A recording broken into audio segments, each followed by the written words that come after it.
Alô, Baixada Santista, ó, Sem Reação chegando pela sua Santa Cecília TV. Um prazer muito grande em contar com a sua audiência nesta quarta-feira ao vivo, falando para os 9 municípios da Baixada Santista e convidando você desde já a participar do nosso programa. 3224-7017, 3224-2944. Nesta quarta-feira nós temos a presença do blogueiro Manuel Vergara. Manuel Vergara gentilmente atendendo ao nosso pedido e também a presença do advogado Sidney Aranha, também gentilmente atendendo ao nosso pedido. Lembrando, naturalmente, que nós vamos debater hoje a cidade do Guarujá, mas temas metropolitanos. Afinal de contas, nós não podemos esquecer que vivemos numa região metropolitana, apesar de algumas instituições como a própria AGEM não entenderem que nós vivemos numa região metropolitana. Primeiro eu vou dar meu boa... Você veio de luto, Manuel Vergara? Bom dia. Aliás, eu tô fazendo 2 programas por dia, né? Faço aqui e faço na TV Com. Agora eu já não sei quando é bom dia, boa noite, boa tarde. Boa tarde, Manuel Vergara. Boa tarde. Dentro desse assunto da região metropolitana, eu preciso fazer um agradecimento em público à Santa Casa de Misericórdia e principalmente a doutora Frideric Theodoros. Doutor, o último nome não dá, que a senhora é grega. Ao Pablo e a toda a equipe dela aí da Santa Casa, que fizeram uma cirurgia de emergência no meu filho na madrugada de terça-feira. É mesmo? Tá tudo bem? Tá tudo bem. E eu gostaria de pedir para todo mundo, logicamente de todas as cidades, que a gente tem que manter a Santa Casa. A Santa Casa é um patrimônio. Não deixe acontecer com a Santa Casa o que aconteceu com o Hospital Santo Amaro. E você sabe que eu trouxe aqui o superintendente da Santa Casa, o Erimar Breme, e ele comentou os problemas sérios que a Santa Casa está vivendo, porque o desequilíbrio entre a receita e a despesa é muito grande. E tudo em razão dessa superpopulação de atendimentos, né, que acaba vindo gente de toda a Baixada Santista. Né? É uma situação grave. E aí eu queria fazer aqui, eu fiz uma crítica recentemente. Eu não consigo entender, precisar nomear um médico de São Paulo, com todo o respeito que eu tenho ao Davi Wipper, um excelente médico, mas eu não consigo entender ter que trazer um médico de São Paulo para discutir os problemas da região da Baixada Santista. Né? Com o Benjamin, com um monte de gente que é envolvido na política e na administração, né? Eu não vou nem citar médico, vamos citar assim, muita incompetência por parte daqueles que fazem a avaliação da gestão da saúde na região, dos nossos secretários de saúde. Ou se eu fosse secretário de saúde, eu pedia demissão. Falar, peraí, tem que vir o Davi Wipper para dizer o que é bom, o que é ruim. Acho que é seu amigo, Davi Wipper. Aranha, boa tarde e obrigado por vir ao programa. Obrigado. Diz que você que indicou. Imagina, Augusto, eu não tenho nenhuma ligação, nem conheço, não sei quem é Davi Wipper. Conheço ele de ler um livro do Mário Prata chamado Escândalos. Aliás, eu sempre digo desse livro, esse livro é muito interessante. Acho que é um desprestígio, é mais uma vez o governo Alckmin, que aí é Alckmin, Serra, demonstrando como não gosta ou desprestígio com a Baixada Santista. Nós temos o Conselho dos Secretários de Saúde da Baixada Santista, que é um conselho que sempre produziu documentos importantes, análises importantes, e nós vamos lá, pegamos um infectologista de São Paulo, que apareceu no mundo apenas e tão somente no livro do Mário Prata, é contado isso, porque era um médico que falava bem, então lá naquela crise, quando o Covas ficou doente, era necessário um médico que fizesse a interlocução com a imprensa. Um porta-voz, aparece aí Davi Wipper. E aí nós temos todas as sortes de loucuras acontecendo. Né? Se promete uma unidade de hospital de câncer aqui no Guilherme Álvaro, né? Enquanto o irmão Dulce, na Praia Grande, não está recebendo as verbas do governo do estado de São Paulo e fechando leitos. Nós temos o alarido de uma continuidade do Emílio Ribas, lá no Guarujá, onde era o Ana Parteira, quando os jornais dão que o Emílio Ribas de São Paulo opera só com 40% da sua capacidade, ou seja, está superestimado.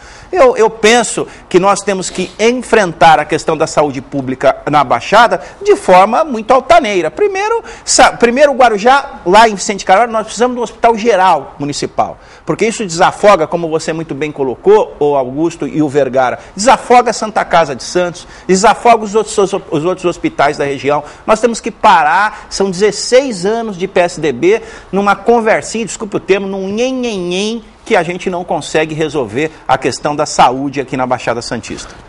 Manuel Vergara. E lembrando a todos aí que eu não tenho plano de saúde e o meu filho foi atendido pelo SUS dignamente na Santa Casa, hein? Logicamente dentro dos trâmites normais, mas eu particularmente, a gente só lembra da entidade quando a gente precisa e daqui para frente, sempre que eu puder, eu vou ajudar e me recordar diariamente da Santa Casa, que já atendeu meu filho em 2 vezes em emergências, né, Augusto? Ô Aranha, nós estamos falando do filho do Vergara, nós estamos falando aqui de acessibilidade. Você está me trazendo Eu recebi ontem, Augusto, isso aí é um termo de ajustamento de conduta o Felipe que foi feito, perceba, quando a Antonieta toma posse em 2009, o Ministério Público verifica que o governo Farid não estava cumprindo as questões de acessibilidade. Do município. Gera uma multa de 4 milhões. A Antonieta, em fevereiro de 2009, repactua, se comprometendo a fazer acessibilidade em todos, Vergara, todos os próprios públicos de Vicente Carvalho, inclusive no fórum da Mário Ribeiro. 3 anos depois, ou 2 anos e meio depois, tem até a assinatura da Antonieta no final, você vai ver. Tá aqui, 2 anos e meio depois, o termo de ajustamento de conduta não foi cumprido.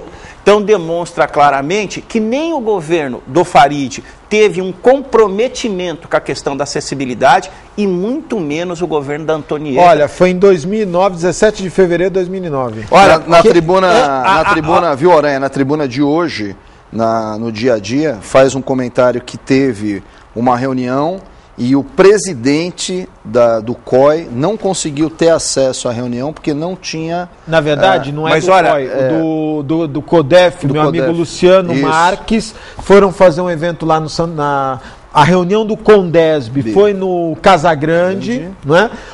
Casagrande Hotel, que tem isenção de impostos, isso é uma vergonha. Isenção de impostos de ISS, isenção de IPTU e não tem acessibilidade.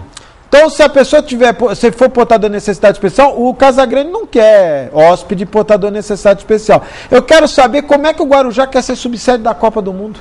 Isso é um absurdo. Olha, esse documento é muito importante, viu, Vergara e Augusto, porque a prefeita assina, viu, Vergara, e se compromete dizendo o seguinte: caso eu não cumpra, está aí escrito, eu reconheço, entre aspas, que estou cometendo um ato de improbidade administrativa, gerando uma multa de 4 milhões para o município, a contar uma multa diária, isso deve estar já em 7, 8 milhões. Não adianta.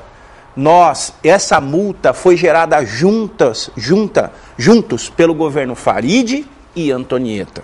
Demonstra o seguinte: Farid e Antonieta é a mesmice no termos de acessibilidade. Eu estou encaminhando hoje um ofício ao Ministério Público para saber o porquê não está sendo cumprido e mais que o Ministério Público promova ação de improbidade administrativa contra a prefeita. Promoverei também, viu, Vergara, uma ação popular, porque essa multa de 6, 7, 8 milhões não pode sair dos cofres públicos. Tem que sair do patrimônio daqueles que causaram a multa. No caso aqui, Farid Imad, quer Maria Antonieta de Brito. Ambos causaram esse prejuízo ao município. Agora, você falou uma coisa que é verdade, viu? Nós temos que acabar com isso do município, porque somos nós que pagamos pelos erros desses gestores, né, que cometem equívocos. Eu estou lendo aqui, é grave isso aqui. Gravíssimo. É grave. Gravíssimo. A Prefeitura do Guarujá, né, ela fez um acordo, termo de ajustamento de conduta, com o Ministério Público, onde ela requereu a suspensão da execução integral do objeto do processo, que é a multa. De uma multa que já tinha de 4 milhões, que já tinha sido, que nasceu, por meio do presente acordo, o município do Guarujá reconhece o inadimplemento até a presente data. Isso. E este termo tem como objetivo cumprir integralmente o TAC, que dê enseja presente na segunda folha, no segundo parágrafo, você vai ver que ela reconhece... A representante legal do município do Guarujá admite estar ciente, desde logo, que o descumprimento do termo de ajustamento de conduta, ainda que parcial, sujeita-la a correspondente responsabilização por improbidade administrativa, conforme previsão no título executivo, cláusulas 8 e 9. Isso aqui foi assinado em 17 de fevereiro de 2010. Pela prefeita Maria Antonieta de Brito, ela se você tinha puder 12 mostrar, meses. Prefeita, não, tinha acho que 2 ou 3 meses. Não, fevereiro 12 meses. Pela prefeita, não tinha, o cumprimento seria imediatamente pelo promotor. Estou hoje, protocolando no fórum um pedido, porque foi promovida uma ação civil pública contra a prefeitura recentemente, só contra a prefeitura na questão da acessibilidade, viu, Vergara? Você sabe disso, da Santos Dumont. Posso dar um gancho? Lógico. Teu amigo Fred Grácia parou de advogar na área criminal, que inclusive ele faz parte da comissão da pessoa portadora de deficiência federal da OAB, porque a delegacia do Guarujá não tem acesso para deficiente. Aquelas escadas lá da delegacia também é uma vergonha. Outro erro da nossa gestão. Olha, só para na cláusula 4ª, o presente acordo implica a suspensão do curso da presente execução pelo período de 12 meses para cumprimento espontâneo de todas as cláusulas do termo de ajustamento de conduta que deem seja a presente execução.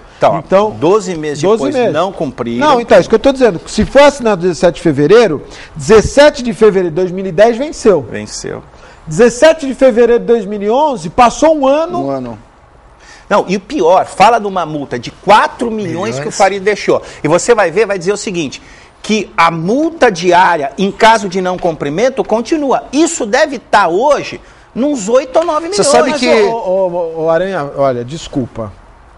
Eu entendo, né, que a colocação que você está falando a respeito da origem do processo. Mas, veja... A mulher assina um documento como esse, junto com o Ministério Público. Tem 12 meses para corrigir os problemas. E não faz, era melhor não ter assinado. E ela veio na imprensa, Augusto, na época, que eu tenho as matérias gravadas, e ela alardeou que eles tinham conseguido reverter essa multa nesses ajustes que ela se comprometeu. Não, eu quero chamar a atenção do promotor que fez isso, que é o doutor Eloy, que ultimamente vem trabalhando. Eu sou crítico do Ministério Público. Ogea Gomes. Eu sou crítico ao Ministério Público, mas eu tenho que elogiar quando as coisas acontecem. O doutor Eloy tem feito vários termos de ajustamento de conduta sobre a questão da saúde, sobre a questão da acessibilidade, e a prefeita vai ao Diário Oficial e faz aquele alarde como se isso fosse uma conquista do governo dela. Mas, doutor promotor, e nós vamos levar isso, vou lá protocolar com o senhor. Quem não cumpriu esse de 2009, não vai cumprir esses. Agora, por exemplo, nós falamos tanto da remoção. Tem aqui um termo de ajustamento de conduta assinado, que nós vamos ter que ter 21 veículos para a remoção de pacientes no Guarujá. Num primeiro momento, 11, depois mais 10. Está ainda dentro do período de execução. Esse está dentro do período de execução. Mas, muito provavelmente, isso não ocorrerá. Não vai acontecer. Não ocorrerá. E não tem ambulância? Não. E aí, olha, estamos fazendo uma... Tem as do SAMU abandonada lá há 2 anos, que o Gomazini cansou de denunciar. Que foi verba do governo federal. Verba... estamos inaugurando UPAs. Verbas do governo Dilma. O governo municipal... pouco ou quase nada está fazendo. Isso, eu reputo esse termo de ajustamento não cumprido um escândalo. A prefeita assinou que o não cumprimento, ela admitiu um ato de improbidade administrativo. Demonstra que nem o governo Farid